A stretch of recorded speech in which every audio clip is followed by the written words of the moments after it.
Top. Bonjour à toutes et à tous. Alors aujourd'hui, je vais me poser une question qui peut paraître inconvenante. Faut-il encore respecter les lois? C'est une étrange question, je le reconnais, tant il est évident que les lois s'imposent à tous et qu'elles sont dans leur principe une garantie du respect des droits, même si parfois il y en a l'une ou l'autre dont on peut se demander si elles ne les menacent pas, ces droits. Mais ce n'est pas le sujet d'aujourd'hui. La question qui se pose, c'est lorsque l'on voit combien ceux qui doivent faire respecter les lois, soit parfois ne font rien pour les imposer, soit se font au contraire vouer aux gémonies parce qu'ils font leur travail. On peut d'abord se demander ce qui s'est passé dans la tête de nos gouvernants le dimanche 7 juin, lorsque 10 000 manifestants se sont rassemblés, certes dans le cadre de la lutte antiraciste, qui est évidemment une très juste cause. Et cela alors que vous et moi, nous ne pouvions pas inviter 11 personnes chez nous sans subir les foudres de la loi. La manifestation était autorisée, alors que dans son principe même, tous les participants ne pouvaient qu'enfreindre les règles de distanciation sociale imposées par la réglementation sanitaire.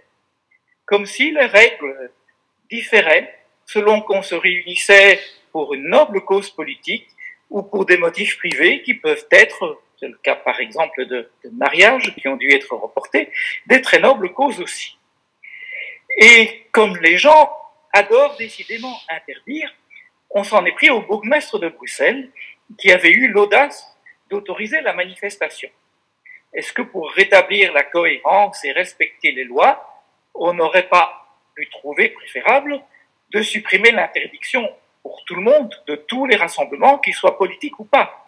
Pourquoi est-ce que dans ce pays, de plus en plus souvent, quand on recherche l'égalité, on a toujours tendance à chercher d'imposer les mêmes contraintes à tout le monde, alors qu'on pourrait aussi reconnaître à chacun les mêmes libertés? Par contre, lorsque la manifestation a dégénéré et s'est convertie en scène de pillage, on a trouvé les autorités bien impuissantes à faire ce qui est pourtant l'essence même de leur mission, garantir la sécurité des personnes et des biens. Le saccage des biens publics et privés n'a rien à voir avec la cause très justifiée des manifestations et je dirais même qu'il lui a été nuisible. Mais on semble considérer que dès que la loi est enfreinte dans le cadre d'un rassemblement à couleur politique ou syndicale, l'État ou la ville n'ont plus à en garantir le respect et c'est bien regrettable. C'est le même problème d'ailleurs qui se pose à propos de l'autre question d'actualité, celle du déboulonnage des statues. La question ici n'est certes pas de savoir si Léopold II mérite que son souvenir soit encore rappelé par des statues ou des portraits dans l'espace public.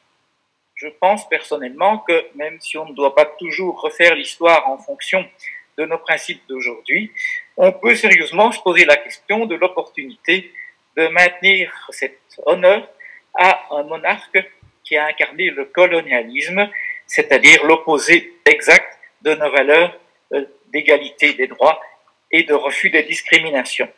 Mais cela doit se faire dans le respect des institutions. C'est un débat qui est peut-être utile, qui n'a pourtant, à mon avis, pas besoin d'une commission parlementaire que l'on vienne décider, que de se demander si aujourd'hui il se justifie d'honorer un homme dont les valeurs sont incompatibles avec les nôtres. Et peut-être qu'on peut même décider, pourquoi pas, de remplacer certaines statues par celles de Martin Luther King ou de Nelson Mandela. Cela me paraîtrait assez logique. Mais c'est à l'autorité qui possède ces statuts qui en est responsable de décider cela sous le contrôle, suivant le cas, du Parlement, des conseils communaux et dans le respect des droits, des lois et du droit de propriété notamment. Les individus qui déboulonnent de leur propre chef des statuts ne méritent pas d'être appelés des démocrates. Ils essayent de faire prévaloir leur volonté, celle d'un tout petit groupe, sur l'expression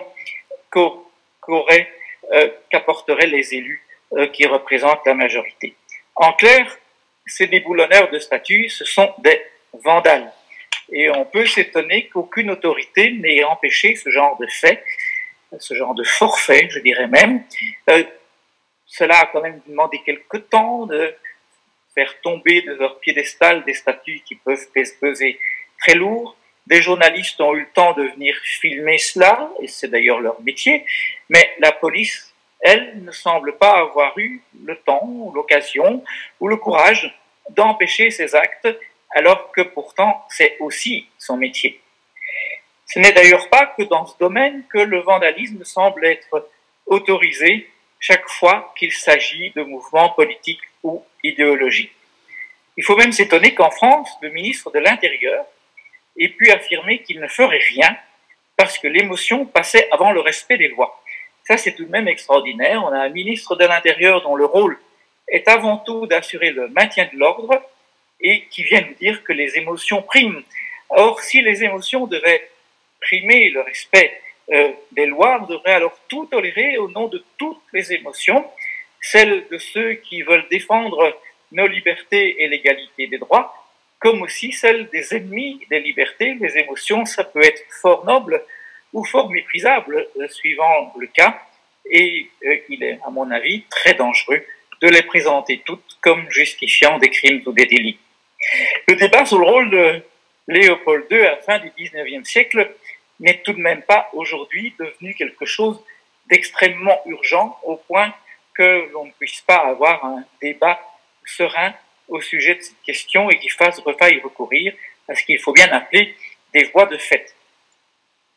Est-ce qu'on doit aussi, à cause d'une légitime indignation à propos de violences policières qui sont commises aux États-Unis, est-ce qu'on doit verser dans l'anti-américanisme primaire et assimiler de manière très très paradoxale ce combat à celui de l'anticolonialisme? Il faut tout de même rappeler que l'indépendance des États-Unis, le 4 juillet 1776, c'est l'indépendance des colonies américaines, et donc c'est le premier exemple particulièrement réussi d'une décolonisation au nom de principes qui, avant même la Révolution française, ont consacré les valeurs les plus essentielles de nos démocraties. Alors il faut faire une concession ici, ces valeurs avec quand même une énorme lacune qui ne fut réparée que près d'un siècle plus tard par le président républicain Abraham Lincoln, c'est-à-dire l'abolition de l'esclavage.